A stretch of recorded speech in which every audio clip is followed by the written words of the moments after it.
Okay, good morning, and thank you very much for joining us. I am Yori Folarin. Okay, let's look at the Senate ultimatum yesterday, because the Senate has issued, we call it an ultimatum. I don't know if it's a request or if it's an ultimatum, but in any case, they've given them 2 weeks in the executive to submit, to get to them the budget proposals for government agencies that are revenue generating.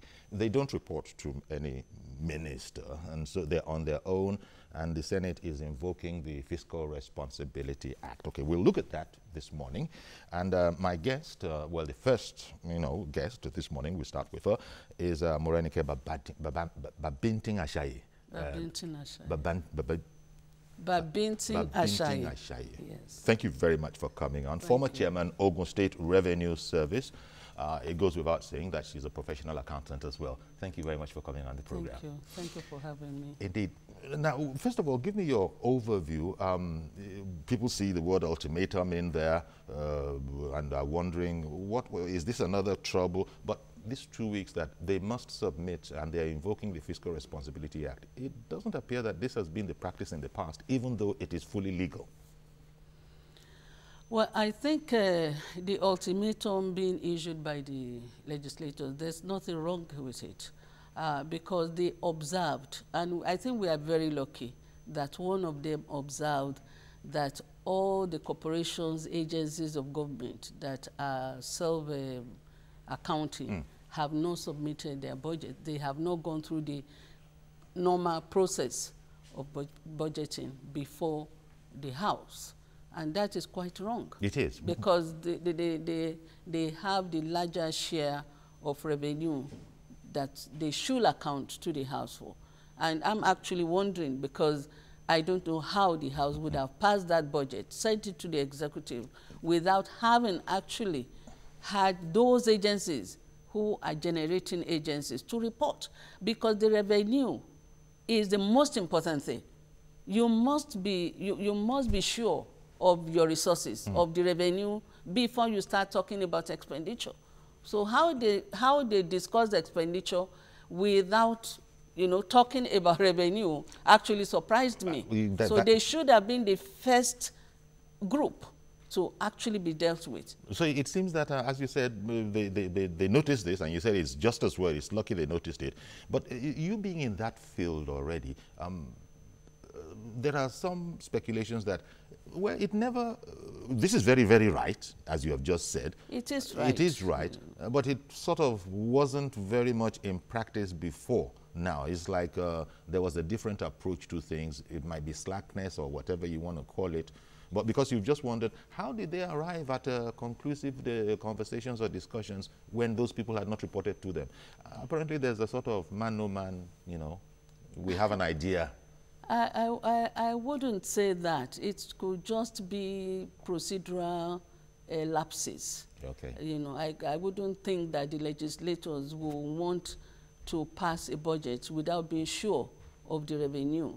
But if you look, I think in 2015, the Minister of Finance was actually was not happy with the agencies because they were not submitting regularly their returns. And she also issued ultimatum. She also said, we are going to sanction any corporations that are not abiding by the financial regulations that, So I think for me, it's important that the legislators, the House called back that budget, because it would have been a mistake on their part if they should have allowed it to go without making sure that the expenses that they have approved, where would the money be coming from? They have to be sure of that. Federal Inland Revenue Service is there as part of the agencies. You have an NPC. You have a lot of 31 agencies. Central Bank is in there. Central Bank is there. BPE is in there. Yes. All of these are revenue generating agencies. I'm surprised why they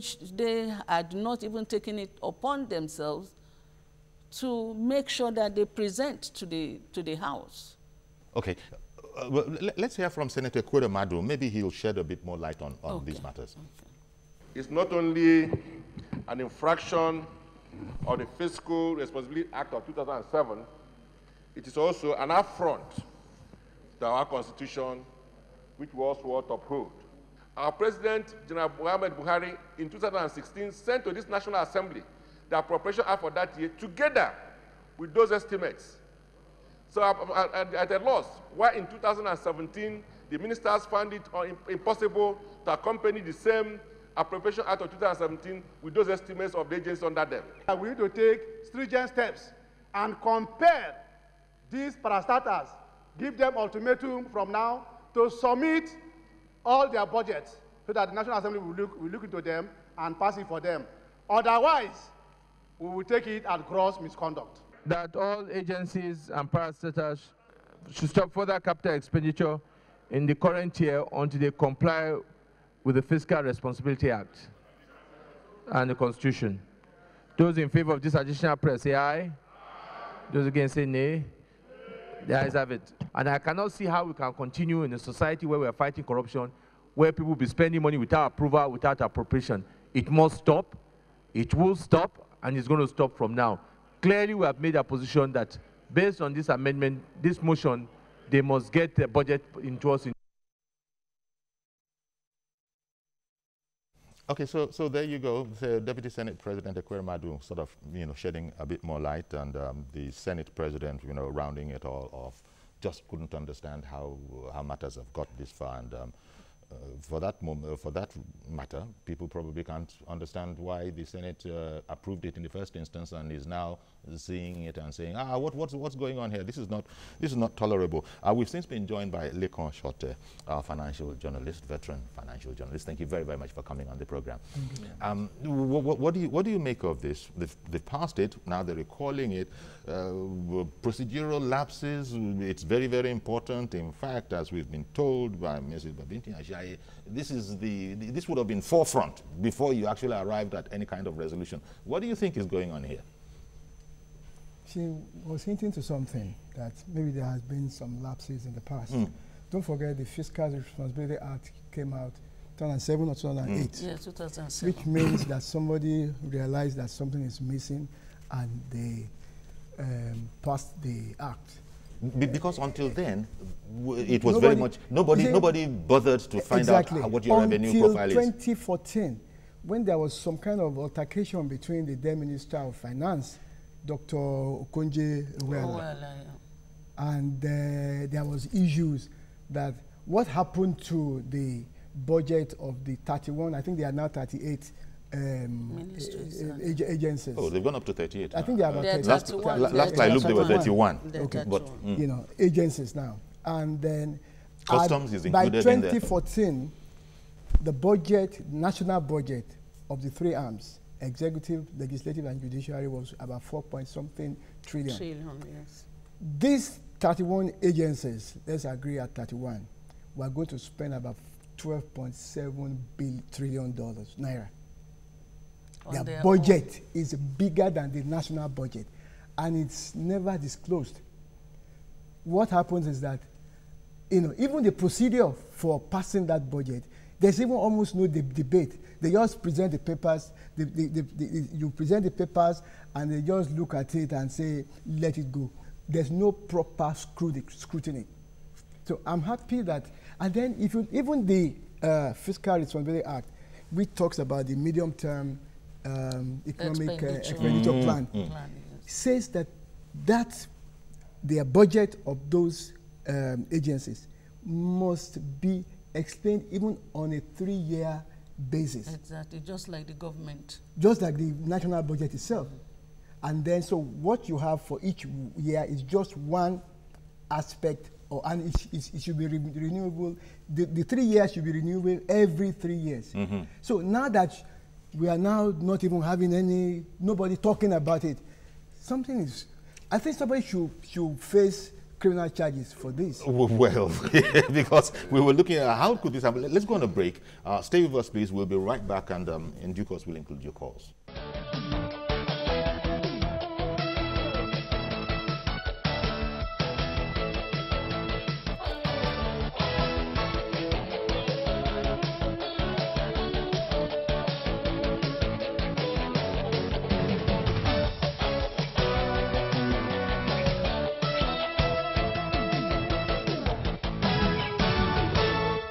welcome back. As you can see, we continued with the conversation. We're live now. We got Mrs. Morenike Babington Ashaye, former chair of Ogun State Revenue Service, and Mr. Lekon Shote, a veteran finance journalist. And okay, come back to you, Mrs. Ashaye. The Fiscal Responsibility Commission itself, Gongonko, how could it observe what has been going on? I mean, just what are they about if they wouldn't blow the whistle? And why do you think they didn't blow the whistle? And I want you to please concentrate a bit on the implications of people, these revenue generating agencies being able to pretty much do what they will if they have not submitted a budget for consideration. I think it's rather unfortunate that the Fiscal Responsibility Commission has not been taken up by the House. Rather than even addressing those agencies, they should have taken up the chairman of the Fiscal Responsibility Commission. I went through this website yesterday because usually with every quarter, the Minister of Finance is supposed to prepare quarterly report on budget and actual that have been done. And the budget is supposed to be placed in the domain of the public for transparency and accountability. Good enough, there is a provision in the Fiscal Responsibility Act that any Nigerian can pick up the government, and you don't need to have too many people to be behind you before you pick up the government on this. Section 21 actually deals with the agencies, corporations of government, those agencies and corporations that government has interest in. And it is very surprising. I was expecting that the Fiscal Responsibility Commission should have ensured that the House has everything. You see, the problem we are having in this country is that once we establish maybe a department or, you know, an agency, we say, oh, that's agency of government, that's department of government. The House cannot do everything on its own. It needs help.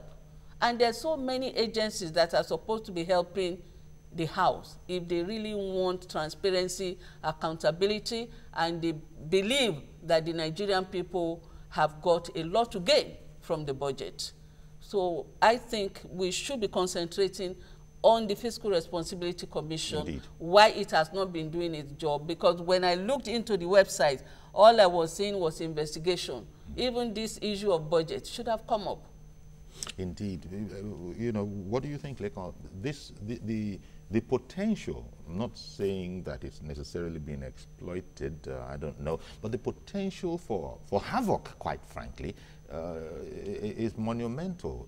You have agencies such as we have been mentioned, NERC is in there, the electricity people, the central bank is in there, the customs is in there, and it goes on and on. And that the 15 naira that you are paying for stamp duty to the banks, it goes into that. It's all in there. And I'm saying it so that people can see that it affects them. It's not something far from us as individuals. And then nobody's looking after that. So the Fiscal Responsibility Commission has been sleeping on the job? I don't even know if it exists. I don't even know the names of the members. And don't forget, apart from the chairman and secretary, there are some people whose positions, because they are members of Ministry of Justice, like Ministry of Finance, statutory members. Exactly. Yeah, statutory member. Those officers who fill those positions, what are they doing? Because they are supposed to be linking up the commission to their own agencies. Are they sleeping? And they are getting salaries for doing no work. Okay, yeah, Lekon, be that as it is, what about this administration, the government, that arrived on a platform of change and a platform of no quarters at all for corruption? How could they miss this? Well, you know, what would be your speculation? I was saying something to you before when we went off air now, that a serving minister told me that because he had been in government for some time, he knows government procedures. That some of his colleagues, some of his colleague ministers, pretty much don't even know who to send memos to. And these are ministers. In other crimes, you will have achieved so much. When you become a minister, you get less pay. But in this our system, it is a promotion for you. You are not coming to serve. It is an ambition fulfilled. You are being promoted. And sometimes the political process by which ministers are appointed, that is a matter on its own. Isn't that what permanent secretaries are all about? So what I'm trying to say is that even if you were to put an ordinary person there. These people are guided by civil servants who may be mischievous. The civil servants in the mode of Simeon Adebo are no longer available. The civil servant in the mode of Chief Dina, in the mode of Odumosu, are no longer there. People are sitting down there looking for what they will take out of this government. And out of the ignorance of the political appointees. But I believe that there should have been human capital development. Right. There should be training for all political appointees. And I believe they used to have retreat. So what do they discuss at the retreat? The issue that a minister does not even know who to write memo to, that is very absurd. Yes. Because there should have been training, maybe like 3 months training, where they know, you know, what you said is important. Even when President Jonathan, ex-President Jonathan was there, he was complaining. He said they would say, oh, do this, this is the way you should go, this is the way you should. You see, that means that even the president was not trained, was not given the normal... Was not experienced in how the public service works? Well, he might not be. Not everybody will necessarily be. But when you have that position, at least within a period of 3 months, you should go through the tutelage to know this is what I should do. This is, you know, what the budget should do for the people. For example, if you look at this budget now, when you see that the House added about 144 billion to what the executive expected. And they merely stated that, oh, we have added because the Delta region and some other issues. I didn't see anything to say that we have added because we want orphans, you know, to be given certain allowances. We want the disabled. We want our senior citizens. Yes. These are things that were quoted in Section 16 of the Constitution that government must take care of. When people are unemployed, it's there in the Constitution. They must have social benefits. Exactly. These are things I will want our legislators, when the executives bring the budget, these are things I will want legislators to be saying, okay, the disabled, please, how much have you budgeted? Indeed. The orphans, the senior citizens, those people who are unemployed. Because what President Buhari brought in now is feeding, you know, feeding children in school. Just because there are a lot of children that will go to school, they are hungry, there's no way they will even listen to the teacher. So that is good. You know. Dominic wants to join us. Good morning, Dominic. Good morning, Yori. If you remember 3 weeks ago, we were discussing about this budget here. That was the day the National Assembly said they are going to pass it. And remember we said that it's not possible for them to pass it that maybe the next week. And after even the pass next week, the executive will have their own food dragging. It is unfortunate, Yori, that we can predict this government on a negative manner. I was saying that they are not sure with the pass. Today is 17th May. And we don't know whether it's going to pass. If what we had from the executive is true, the executive will not pass this budget immediately it passed on to them. One, they say they put more, they add more money on what they have estimated. Another is that the MDS have not brought the budget till now. What kind of a nation is this? Are we actually in recession? Every nation that's in recession, they are urgent to do things, for things to work. Are we actually in recession? That's the question we ask ourselves. If this government, both the executive and the parliament, are we in recession? Recession means emergency time. The recession must do quick to come out of it before it goes to. Are we actually in recession? This government is giving everybody concern, especially the National Assembly. And we pray if there be a change. Because I'm tired of talking since 30 years, we're talking about this government, whether it's Jonathan, whether it's Babington, every government that comes in, they have the same character.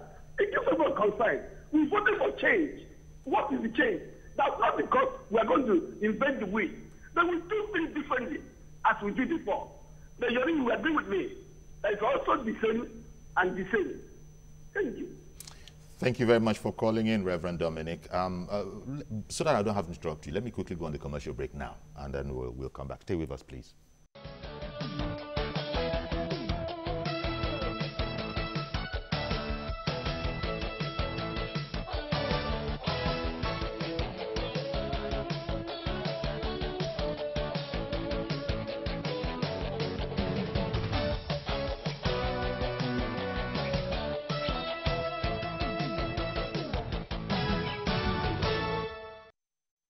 Welcome back, and we have Yakub on the line. Good morning, Yakub. Yeah, Yori, good morning, sir. Thank you for calling in. And then good morning to the gentleman and the woman in the studio. Yori, I want to ask a question. The question goes like this. I thought National Assembly have already finished their job, if I'm correct, and then the budget is waiting for Mr. President or acting president, as case may be, for acting. Is it right? It's a question, sir. Is it right that they have done their job before, that the Mr. President is waiting to sign the budget into law? If it is true that Mr. President is waiting to sign the budget into law, now they are not coming to tell us yesterday that the MDA, they are not coming to the National Assembly, they are not giving them their budget before they this is what we want to spend here. Mr. Yori, do you remember Andrew Yakubu? This is the kind of thing that is happening in our NDA, because they always give their hand in anything, because Nigeria don't ask a question. It's a mistake that we already made in this dispensation, Chief Yori. No, though we know that we made the mistake right from the beginning, and then we don't make mistake. It's Mr. President that just made that mistake, that it can work with anybody. The last caller have already said it all, Chief Yori. I can tell you, Chief Yori, we are not going to get anything from this president, the dispensation we have, because of the National Assembly. Okay. Well, thank you very much for calling in, because I think you probably are expressing the opinion of a sizable number of people. But let me ask Mrs. Ashaye, Babington Ashaye, in America especially, you hear sometimes that people talk about big government. They've got to do something about big government. In fact, some make it a political platform that when I go in there, I'm going to reduce the size of governance, of government. Do you think we have a problem of too large government in this country? Yes, we do. And it is the handmaid of the Constitution. The Constitution has not helped us at all. You will find a situation that the federal government has been given like total power, as if we are running a unitary government. Of course we are not, because the states are there.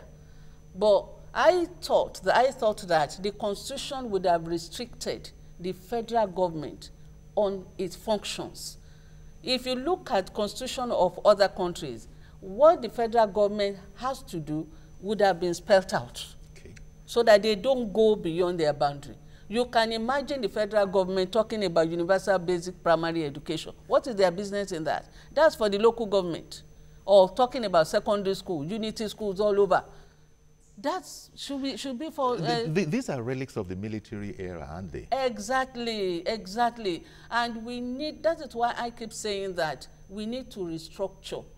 You know, for me, it's important for Nigeria to restructure. It's not question that we are trying to divide, you know, but even the way the Constitution is written at the moment has actually divided Nigerians, because you find one state will be saying, this is my state, I will only do what belongs to my state. There is no cooperation. So, and if we are saying that it's indivisible, there must be cooperation among the states. And that is why zonal government is important. If we have zonal government, the federal government will not be carrying all these responsibilities. Unfortunately for the federal government, it hasn't realized that the burden that the Constitution has given it is the cause of its problem today. Okay. Let me, Ishak in Jos wants to join this conversation. Good morning, sir. Good morning, Mr. Yori. Good morning to your guest in the studio. I'm Ishak. I'm calling from Jos. I think our legislators asking for giving agencies tools to submit their budget or whatever. I think after they have passed budget, I think it's unnecessary. I think they need to amend our constitution so that those that are elected in leadership position, we know why they are elected here. So Okay, thank you very much for calling in, but I don't know if you consider that we the people sort of would have assumed that all the T's had been crossed and the I's had been dotted before it was submitted. It's only now that the National Assembly blowing the whistle. Now the National Assembly is blowing the whistle on everybody. You just think about that, and because you can't really fault what we have on the ground here. We need to know these things. Somebody just remembered the other Mr. Andrew. The only way that kind of a thing could happen is if nobody has a look-see of your books, and so they don't even know what's there, so they don't know what's missing. I imagine that's that crude way of putting it probably illustrates it a bit, right? Of course.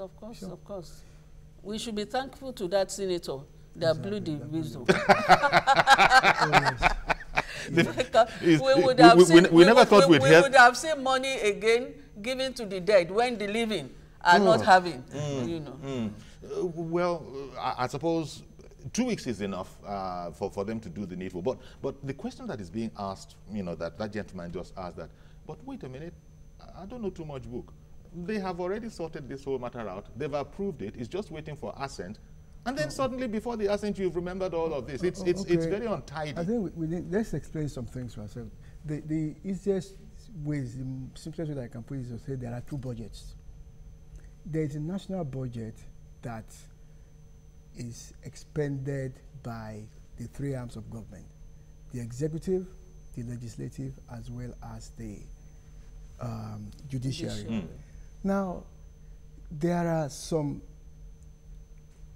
revenue-generating agencies. Wait a minute, I beg your pardon. I'm going to come back to you on the point of there's actually more than one budget, because I want to bring in Mr. Okeowo. Good morning, Mr. Okeowo. Good morning, Uncle Yori. I just want to quickly add to mine, saying good morning to Uncle Lekon Shote and Mrs. Ashaye also at the studio. Now, the issue of budget in Nigeria freaks my mind as a person. When you hear the budget in Nigeria, it means money. Everybody is looking for that money and where my own is going to come from. As Mrs. Ashaye said, the welfareism, taking care of other people, and the good of the nation is not in anybody's heart in this country. It's so sad. How have we found ourselves in this kind of nation? And why are we living other people's lives? Yeah. Everybody takes money, run abroad, and buy things that are not even made here. Now people are dying. They will go all over the whole place. You see people driving cars of $300,000, $500,000 in Nigeria on a car that is not properly tarred. What kind of life, and how did we find ourselves in this? So when we sit down, Uncle Yori, and talk about this and that, let us go back to the basics. Why are we human beings? Why are we here in the first place? Are we here to make money, or we are here to look after ourselves as a nation, for crying out loud?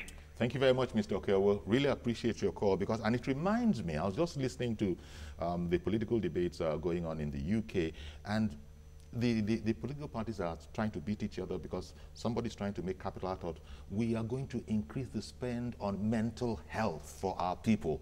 We're going to make sure we remove the whole stigma of mental health. People don't know it's a problem. We're increasing spend. And I was watching and I was looking at these concerns. We also have these concerns, but we don't have anybody coming to talk like this. I was just reminded by Mr. Okeowo that, and what you also said that he recalled, that people, where is that government for the people part? For the benefit and for the advantage and for the development of the people? The time we start budgeting for the people, we will have less money to be stolen. But because we are not, government is not budgeting for the people. For example, if you look at the allocation to states, they will allocate money according to hospital beds. Will hospital beds represent the people? They should be able to know how many people need health assistance. That's right. For example, I interviewed a doctor, And he said that if you are not working and you cannot contribute, or you are on your own, you have to pay 15,000 every year to be able to access the National Health Insurance Scheme. How many Nigerians? There's so many Nigerians that cannot afford that 15,000 every year. And when you pay the 15,000, the government or the commission that is in charge will pay doctor 750 naira on a monthly basis, whether you attend or you don't attend. That is why it is insurance. But we have a lot of Nigerians dying because of 5,000 naira in hospitals, 10,000 naira. I was discussing with a taxi driver one day and I said, oh, I had people die in the hospitals because of 10,000. The taxi driver said, madam, that is even too high. People die because of 5,000 naira. So it shows that it's like the people have been abandoned almost. Of course. So if we want to do it, if the legislators want to help the people because they are representing us, they have actually taken our power according to section 14(2) of the Constitution.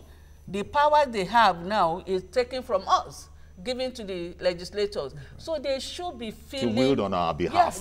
Yes, they should be working on our behalf. I would have, now that the legislators have called that budget back, I would be so happy if the legislators can say how many people need health assistance. For example? 15,000 for each. How many orphanage homes do we have? How many orphans do we have there? You know, and those kind of concerns. Yes. But thank you for holding on all that while, Mr. George. Good morning. Good morning, Uncle Yori. Thank you for calling, sir. And good morning to your respected guests. Thank you. Uncle Yori, instead of the National Assembly to be giving ultimatum of 2 weeks to the president, I expected them to honorably apologize to Nigerians. Senator Ekweremadu was in the Senate when they passed that Fiscal Responsibility Act in 2007.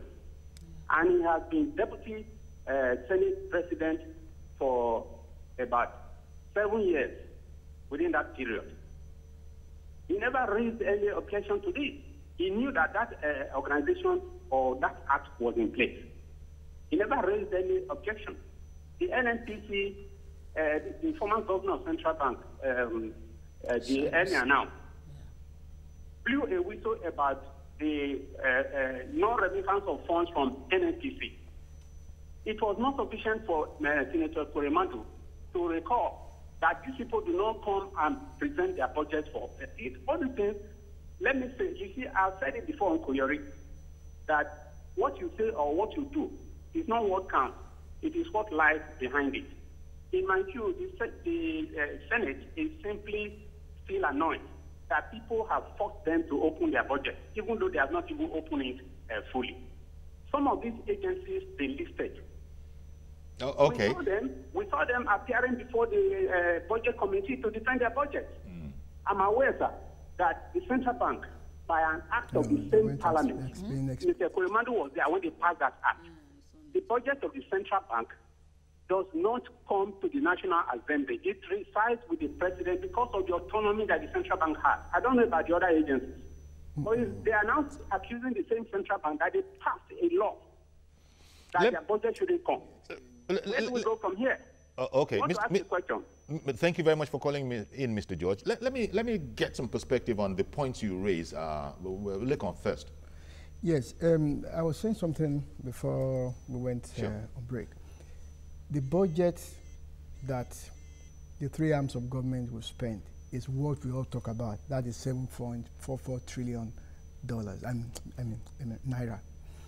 Now, there are two, aspects. There's the debit and the credit. How much are you spending, and where will the money come from? You will hear taxation, which is the Board of Federal Inland Revenue Service. NNPC, that's oil money, and the rest of them. Now, customs, and the rest of them. Now, all that. Now, and then of course debt. Now, what the other budget, let me put it in quotes, other budget does is to say, okay, we are saying that we are going to make 1 trillion naira from oil revenue.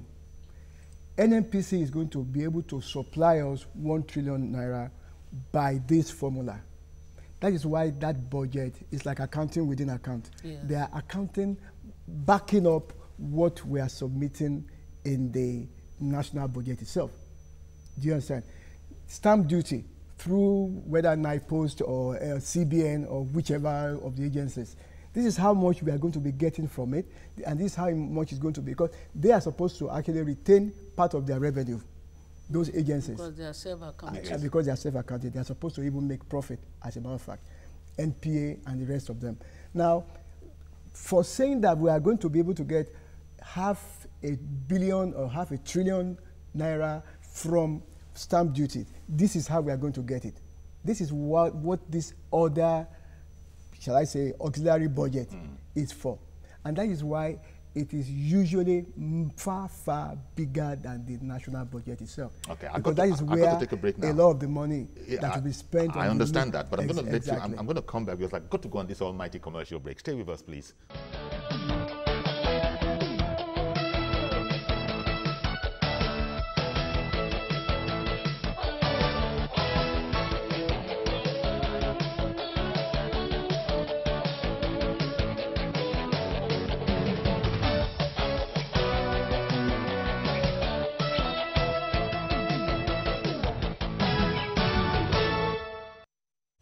Okay, welcome back. Still in the house, Morenike Babington Ashaye, former chair, Ogun State Revenue Service, as well as being a chartered accountant, and veteran finance journalist, Lekon Shote. Before we went on break, I think you were commenting on Mr. George's submission. And one thing that interested me in there, he observed that central bank, for instance, doesn't account to anybody. I mean, it's like they're self-regulatory or self-accounting. Is that? Well, every agency will not be able to go to the National Assembly to go and be explaining their accounts. There is what you might call a paper corporation, a fiduciary corporation called MOFI, Ministry of Finance Incorporated, that holds the wealth of the federal government, you know, on behalf of the federal government. This is the agency that is expected to collate all these figures, pass to the Minister of Finance, maybe Minister of Budget and Planning now. I think it's Budget and Planning. Okay, Budget and Planning now. And then we'll present to the, you know, I was saying that, okay, we will get so much from NNPC. This is how we are going to get so much. We are going to get so much from CBN. This is how much, this is how we are going to, it will now present to the National Assembly. Okay. But it has always been take a bow and go away. Which is even the legislators themselves need not be absorbed from this. Okay. In Ikorodu is Yemi. Good morning, Yemi. Good morning. Please go ahead. Good morning, Uncle Yori. Good morning, sir. Please go ahead with your comment. God bless you, sir. And good morning to the guests in the house. Good morning, sir. Good morning. Please, I want to say this. I mean, what our legislators are doing, in fact, they need to actually scrutinize it, thoroughly. I can't imagine that the budget that was submitted, since December, it is now they are discovering, after passing the budget, they are discovering that some agencies have not submitted their budget. Okay, what work did they do? What is it that they actually scrutinized that made them to hold on to the budget now? After passing the budget, another now senator is now raising an objection on raising observation. That the observation. What kind of country are we? Are we running? Okay. We need to look at all these things. We need to look at all these things. Please, enough is enough. This country is greater than all these people. We need to work together. The people in the house, please let them speak. You know, when they are saying that we need to thank the senator that actually blow the whistle. What kind of appreciation are we giving them? If it's their job to do the job, that's why we voted for them. They need to do it thoroughly. Okay, Yemi. Thank you very much for calling in, Yemi. Mrs. Ashaye, how about that when George, the caller, about, I think, just before this one, he had said, as far as he's concerned, the National Assembly owes us an apology for slacking, for being slack, although they're now turning around to blow the whistle. But in the first instance, they were sloppy in their work. If they passed the budget, that doesn't mean that we can't say that the executive itself has its own measure of sloppiness. So both of them were sloppy, quite frankly. They blew the whistle in 2014, and then they went to sleep, and then woke up in 2017 again. I think taking 5 months to consider budget is too much, is too long a time for a country that is waiting to get out of recession. And maybe the legislators do not know. And even the executives, maybe they do not know. A lot of companies in this country will not do anything until the government budget is passed. They will say they want to know the direction of the government.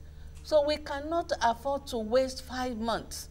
If you listen to the Minister for Information yesterday on the television, he was saying that, oh, they have brought the budget. We are now going to sit down to look at where they have added, where they have deducted. Why were they not in the House? Why couldn't they be proactive? Why couldn't they be there and be seeing what the legislators are adding and deducting? Why is it now that you are supposed to sign that you now want to sit down and be looking at where there's minus and plus? You see, the problem we have with our budgeting is sincerity. Insincerity. Well, insincerity. But I want to look at how sincere are we with the budget. How sincere the executives, the legislators, how sincere are we? Why should, when the law, the Constitution says, or I mean the law says by September, you should submit your budget. You submit in December. That's an ultimatum right there. Submitting in December? They're submitting in December. Let me bring in Olatunji in the UK. Good morning, sir. Yes, good morning. Yeah. Thank you, Uncle Yori, for this program. Straight away, I want to believe that... can you hear me? Yes, we can hear you. Yes, good. Thank you for this very good presentation you are having there. This bunch of legislators that we have, therefore legislators, they have no place in our life. They are behaving as if they are King Kong, or I don't know what they call themselves. Okay. I think they should wait. I think they should wait for 2019. Nigeria should open their eyes. What was the budget that was with the chairman of the committee that was stolen in their house? What was the work that they claimed to have done? And sometimes all of them gathered there the other day and they said they were launching a book on antidotes for corruption or whatever.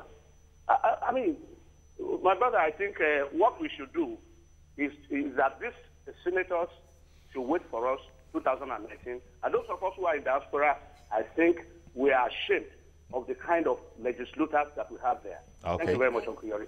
I don't think we are going to wait till 2019. I believe we should start now. Because what Nigerians have not been doing before is to monitor the government. Okay, because he was just explaining accounting within accounting, and most of us don't know about those things. We just trust that government does the needful and the right thing. That is true. The fact that you are a corporation or an agency of government does not mean you should not present your budget. You should not defend your, because this is people's money. You know, people's money in your hands, and you cannot be arrogant with that. But what I want us to do, because we have a lot of NGOs in this country, we want them to be working, and everybody should also work. I believe we should have what we call community development associations or agencies on our own, and we monitor government. This 2017, we will make sure that nothing is looted. We will make sure that nothing is wasted. We will make sure that nobody is going to bury money in the burial ground. That is what we have to do. That is the kind of resolve that we need to have. Yeah, that is what we need to do. Check your local government, check your state government, check the federal government, check the ministers. If you go into somebody's house and you are having about 20 vehicles that is worth about 200, go and blow the whistle. Where did you get money from? If you are building houses all over the place, blow the whistle.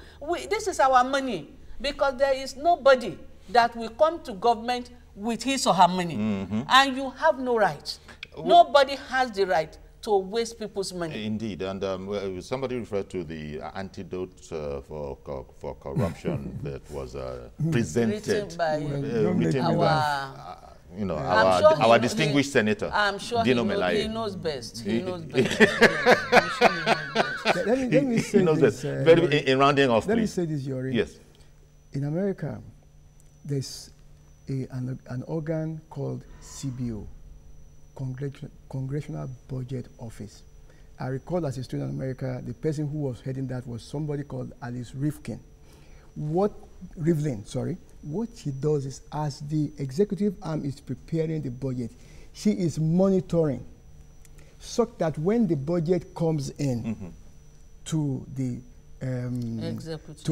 legislative arm, to the Congress, she has no problem explaining to them the various votes and okay. So within a very short time, yes, what you were saying that why weren't the executive there? Exactly. Why weren't they there? Why were they not there? So they too, because there's always, they're working together. So it's one government at the end of the day. Forget about your political party. It is one government. Actually, I'm going to recommend that we should have a National Constitution Council that is non-partisan, that can be monitoring government on our behalf. Because what the Constitution says in Section 14(2), taking power away from us, giving it to legislators. Legislators are political parties, they're members. And you know that their own permanent interest is in their own interest of democracy or dividend of democracy. So if we have that National Constitution Council, it can monitor on behalf of the people. And then hopefully we then escape these embarrassing kind of gaffes. Because this is an embarrassing gaffe. But I want to quickly say something. Yes, in closing, because we've run out of time. When this budget goes back to the legislators, because you have seen that we have been getting money from the burial ground. We have been getting money from public places like Ikoyi. I was expecting that the legislators will now use this. That was a private place, private residence. The Ikoyi. Well, it's public money in private places. So what we now want to do, that the loan they want to take, they should use that money to reduce the loans. Okay, we've got to leave it there. Thank you very, very much, Mrs. Morenike Babington Ashaye, former chair of Ogun State Revenue Service. And also thanks to our colleague, Lekon Shote, finance journalist. Thank you both. We've run out of time, but it's been quite illuminating. Thank you for sharing your perspectives. I'm Yori Folarin. Bye-bye for now.